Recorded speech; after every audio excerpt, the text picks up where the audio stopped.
Welcome everyone. My name is Clodagh Quain. I'm curator of the Dublin Hub and member of the Voices team. And today I'm delighted to welcome you all to the Negotiation Skills Workshop.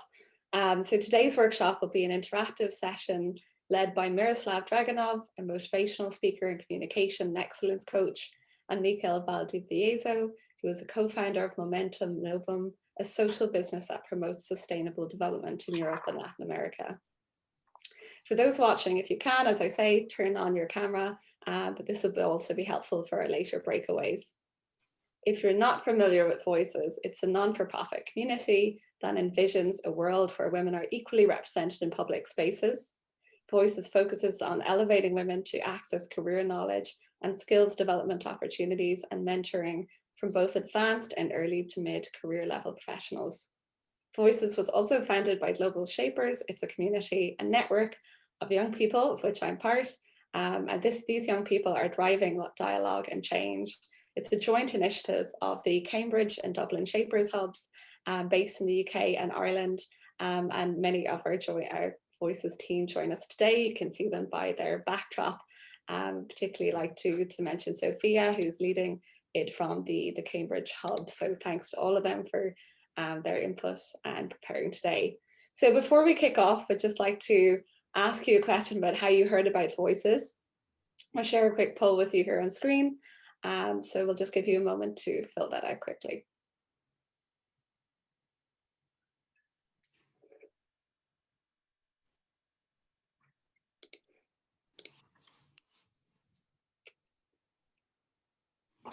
Okay, so hopefully you've submitted that.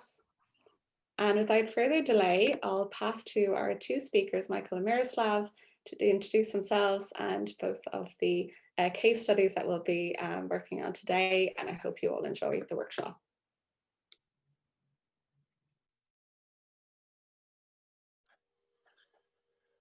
Thank you, Chloe.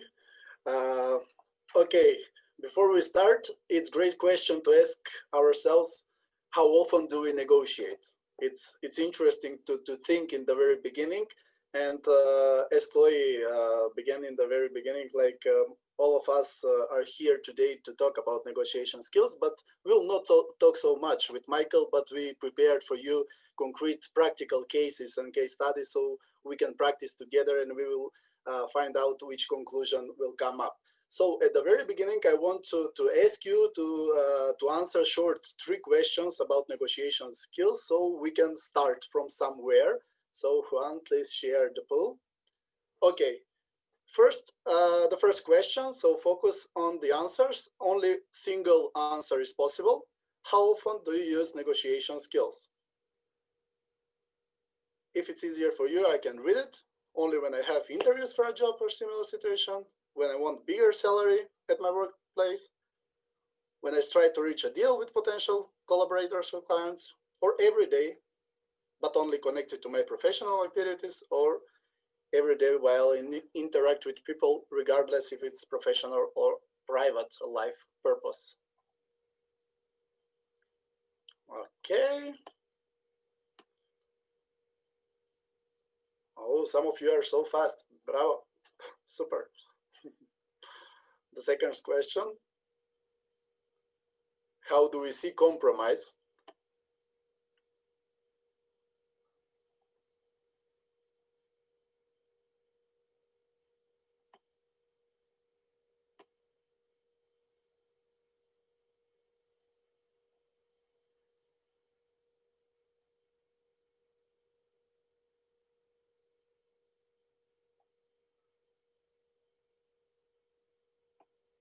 And the third question, what is the most important thing which will make you happy on your workplace?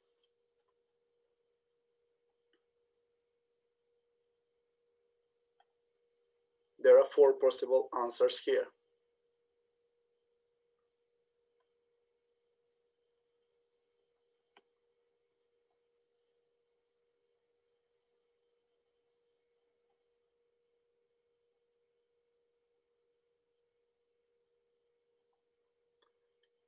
Okay, almost done.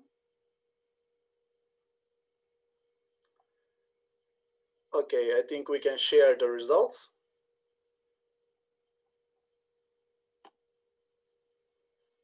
Do you see the results now? I think yes, right? Yes. Okay. Yeah. Answers to the first question. How often do you use negotiation skills?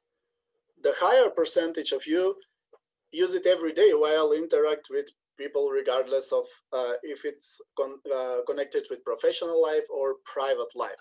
And this is completely true.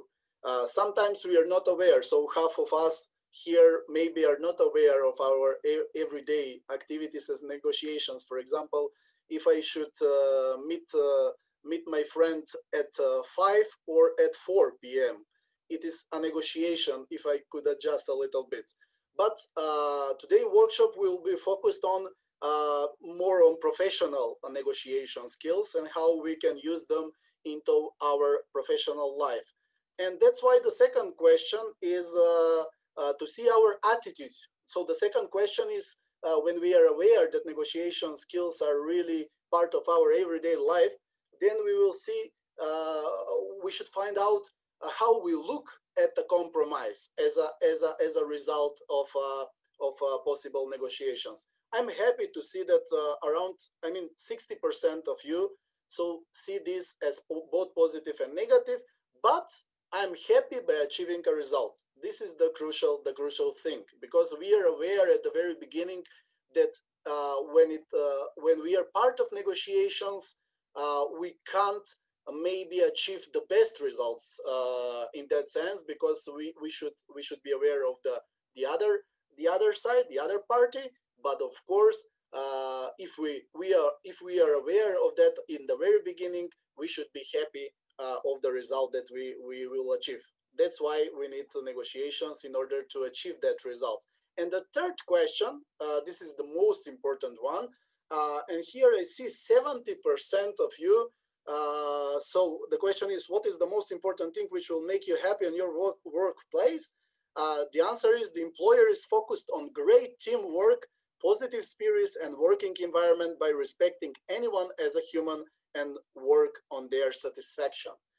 Honestly, for me as a coach and motivational speaker is quite interesting, and really, I'm thankful for this answer, because usually during team buildings, sometimes managers are not fully aware of this aspect in their workplace, and usually they are focused on targets, on the strategy, and so on and so on. But sometimes we forgot about people satisfaction and feeling. So this is the last answer that you gave, your personal answer. It doesn't matter of the full statistics here. Ask yourself whenever you start any negotiation talks, because that will be your result that you will be satisfied and happy of.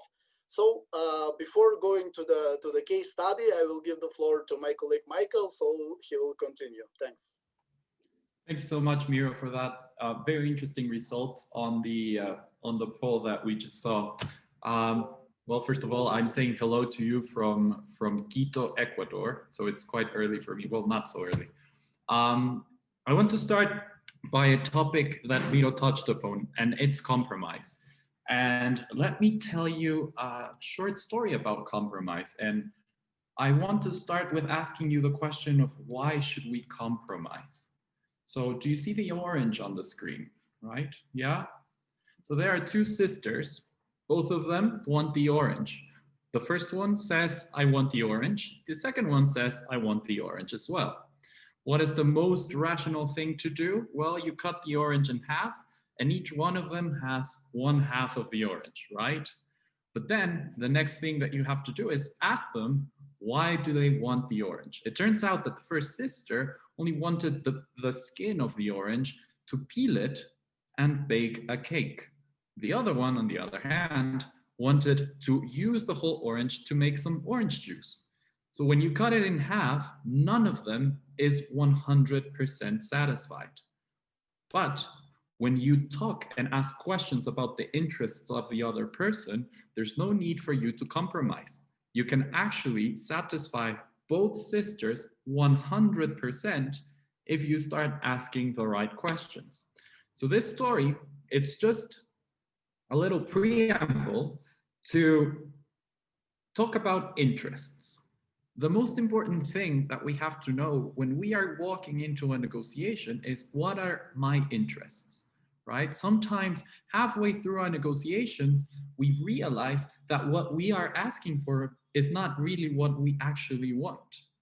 So, how do we discover our own interests? By preparing negotiations. Today in the breakout rooms, we'll talk a little bit about on how you can prepare a little bit better for future negotiations in the workplace. And it's going to be quite interesting to see what happens when you don't prepare for a negotiation and what happens when you actually do.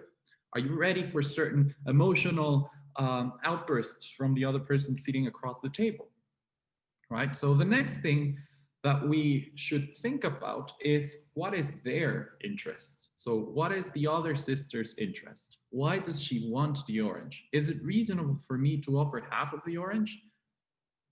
Maybe not, right?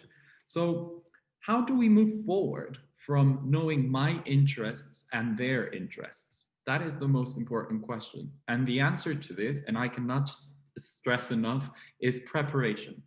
How do you prepare for a negotiation is going to be key on how the outcome actually looks like, right? So how do we move from positions? So right now, everyone's living through a pandemic. Let me paint you another picture, an actual case that happened over here. So this father gets taken to the hospital because they are suspicious that he might actually have COVID. The doctor says, okay, we just taken your samples. We're sending this to the lab. The patient says, I want to leave the hospital. And the doctor's reaction is, you cannot leave until we have the results. What happens over there? Everyone is negotiating from a position. But what happens if the doctor went through a negotiation workshop like this one and actually starts asking questions to the other side? So the doctor starts asking the question, why do you want to leave? And it turns out that this man, the patient, he says, well, I'm the only one who has the keys to our flat, and my daughter cannot get in. So do you see how they moved from a position, I want to leave, you cannot leave, to, okay, so the issue actually is you have the keys to your flat and your daughter cannot get in. So what options does the doctor have to solve this issue? They can call a relative.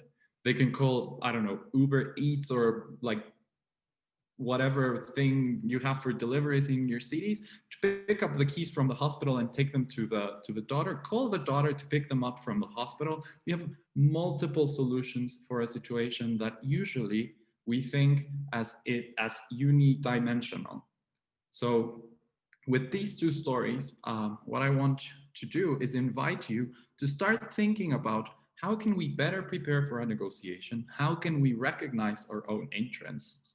How can we actually recognize the interests of the other side? And how do we move forward once we have that information? What kind of questions can we start asking ourselves and the other side to have better negotiation outcomes?